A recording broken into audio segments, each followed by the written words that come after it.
कि जो 2024 में यह सरकार ईवीएम के माध्यम से जीतने का षड्यंत्र जो कर रही है और इस बार जनता ईवीएम से चुनाव होने नहीं देगी, उस समय कोई भी व्यक्ति किसी भी तरह से बस में, ट्रक में, गाड़ियों में, मोटरसाइकिल पे कहीं बैठ के ना आ जाए, इसलिए पहले इनकी गर्दन दबोचो। यह है उसकी इंटेंशन इस कानून के पीछे। आपको लगता है कि इसकी जरूरत है और आप इसे रोकना चाहते कि कोई जानबूझ के ना करे, तो भाई उसके लिए तो कानून पहले से ही है। आप ये जो ला रहे हैं, इससे बड़ा इस देश की जनता के साथ और मजाक हो नहीं सकता। ये सारे के सारे जितने पत्रकार बैठे, भैया मोटरसाइकिल पे आए हो ना, कार से आए हो ना, तो ड्राइवर तो तुम भी हो, मैं भी हूं। इस देश में मैं समझता हूं छोटे मोटे बच्चों को छोड़ के अब बाकी सारे लगभग लोग जो है मतलब ड्राइवर ही हैं। तो इन सबके लिए कानून है, केवल वो नहीं ट्रक चलाते हैं, बस चलाते हैं, उनके लिए, सबके लिए, सबकी गर्दन इस तरह से फंसाई जा रही है। तो हम इसका पूरी तरह से विरोध करते हैं और सभी ड्राइवर भाई हमारे जो इस देश की आधी से ज्यादा आबादी है, वो ट्रक के ड्राइवर हो, बस के ड्राइवर हो, मेटाडोर के हो, छोटे हाथी के हो, कार के हो, मोटरसाइकिल के हो, स्कूटर के हो, कोई भी, हम उनके साथ में हैं, पूरी ताकत से उनके साथ में हैं। इस लड़ाई में हम कंधे से कंधा, कदम से कदम मिलाकर उनका साथ देंगे। जो एक कानून में संशोधन करके लेकर आई है, और वो है कि जो ड्राइवर होगा वो एक्सीडेंट अगर करेगा तो उसकी सजा 10 साल की होगी और 7 लाख रुपए जुर्माना होगा। सजा 10 साल की और 7 लाख रुपए जुर्माना। मैं एक बात बहुत सिंपल सी, सीधी सी पूछना चाहता हूं इस सरकार से, क्या एक्सीडेंट कोई जान के करता है? अगर सामने कोई पक्षी आ जाए, कोई जानवर आ जाए, कोई इंसान आ जाए, वो भरसक कोशिश करता है कि किसी भी सूरत में उसको चोट ना लग जाए। और कई बार ऐसी स्थिति आती है कि उसमें वो खुद जो ड्राइवर है, उसमें बैठे हुए जो लोग हैं गाड़ी में, वो बड़े भयानक हादसे का शिकार हो जाते हैं।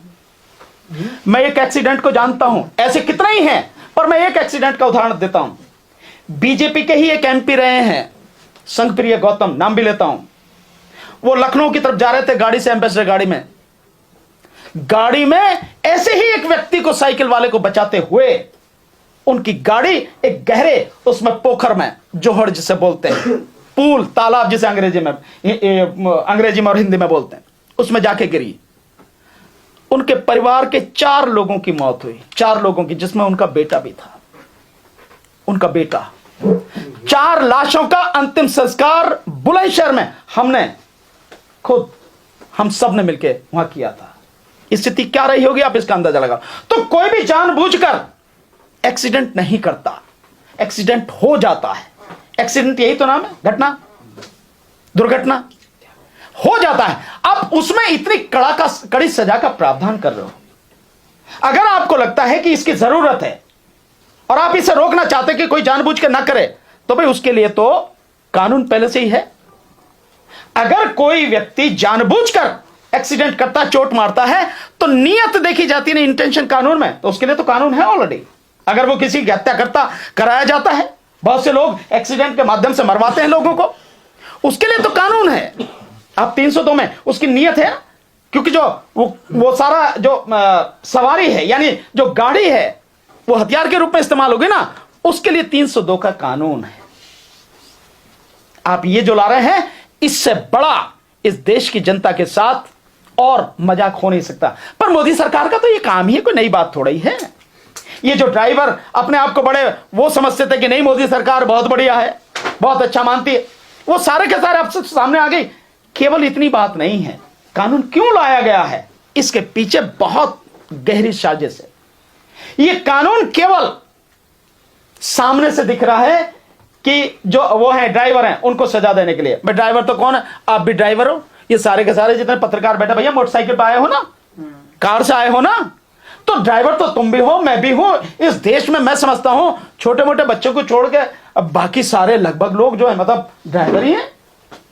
तो इन सबके लिए कानून है, केवल वो नहीं ट्रक चलाते हैं, बस चलाते हैं, उनके लिए, सबके लिए, सबकी गर्दन इस तरह से फंसाई जा रही है। पर ये इसलिए है कि जो 2024 में यह सरकार ईवीएम के माध्यम से जीतने का षड्यंत्र जो कर रही है और इस बार जनता ईवीएम से चुनाव होने नहीं देगी। इस बार जनता ईवीएम के खिलाफ सड़क पर आकर लड़ेगी, जन आंदोलन बनाएगी। उस समय कोई भी व्यक्ति किसी भी तरह से बस में, ट्रक में, गाड़ियों में, मोटरसाइकिल पे कहीं बैठ के ना आ जाए, इसलिए पहले इनकी गर्दन दबोचो। यह है उसकी इंटेंशन इस कानून के पीछे। यह है कि जिस समय वो सत्ता में वापसी के लिए सारे हथकंडे अपनाएगी, तब किसी भी व्यक्ति को किसी भी तरह का वाहन उपलब्ध न हो जाए। यह है गहरी साजिश, इसलिए सारे के सारे काम किए जा रहे हैं। तो हम इसका पूरी तरह से विरोध करते हैं। और सभी ड्राइवर भाई हमारे, जो इस देश की आधी से ज्यादा आबादी है, वो ट्रक के ड्राइवर हो, बस के ड्राइवर हो, मेटाडोर के हो, छोटे हाथी के हो, कार के हो, मोटरसाइकिल के हो, स्कूटर के हो, कोई भी, हम उनके साथ में हैं, पूरी ताकत से उनके साथ में हैं। इस लड़ाई में हम कंधे से कंधा, कदम से कदम मिलाकर उनका साथ देंगे। और मैं समझता हूं इस विषय पे हमारे आदरणीय डीसी कपिल साहब जो हैं, बहुत बढ़िया आपको जवाब देंगे, क्योंकि ट्रांसपोर्ट डिपार्टमेंट की, ट्रांसपोर्ट की एक लॉबी, जो लोग हैं, जो दिल्ली और एनसीआर में जबरदस्त तरीके से उनकी उपस्थिति है, आपके साथ आंदोलन में हमेशा रहे हैं, साथ रहे हैं, ये बहुत अच्छी तरह से जानते हैं। तो मैं चाहूंगा कि आदरणीय डीसी कपिल साहब इस विषय में अपनी बात रखें। वकील साहब, आपसे सवाल है मेरा। जो मोदी जी ने ई रिक्शा बांटे थे, मोदी जी ने, उनसे भी बहुत लोग जो मरे हैं, क्या उन पे भी ये नियम लागू होगा? भाई ड्राइवर तो ड्राइवर ही है, कोई भी हो, लेकिन जहां तक अभी हमें नजर आ रहा है, पता नहीं उन पर लागू है या नहीं है। मॉब लिंचिंग को लेकर जो सरकार की तरफ से मॉब लिंचिंग को लेकर फांसी का प्रावधान किया गया है, और जो ड्राइवर संघ है उनकी तरफ से कहा गया है कि ड्राइवर की मॉब लिंचिंग बढ़ेगी। तो अब क्या जो मॉब लिंचिंग होगी वो भी फांसी के दायरे में आएगा? बिल्कुल नहीं होंगे। मॉब लिंचिंग कौन कर रहा है? बीजेपी और आरएसएस से जुड़े हुए लोग हैं। आप उनकी सारी देख लीजिए।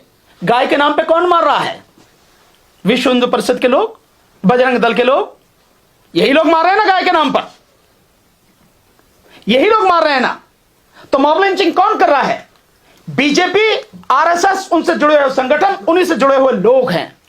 और इसका जो है उन्होंने धंधा बना रखा है, धंधा कर रहे हैं वो लोग।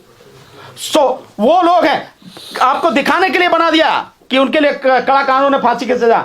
एक को भी कुछ नहीं, फांसी तो बहुत दूर की बात है, उन्हें अरेस्ट ही करना ढंग से तभी की बड़ी बात है। लेकिन सर ड्राइवर भी तो उसी श्रेणी में आएंगे। कौन? हाँ, ड्राइवर जरूर टांग दिए जाएंगे।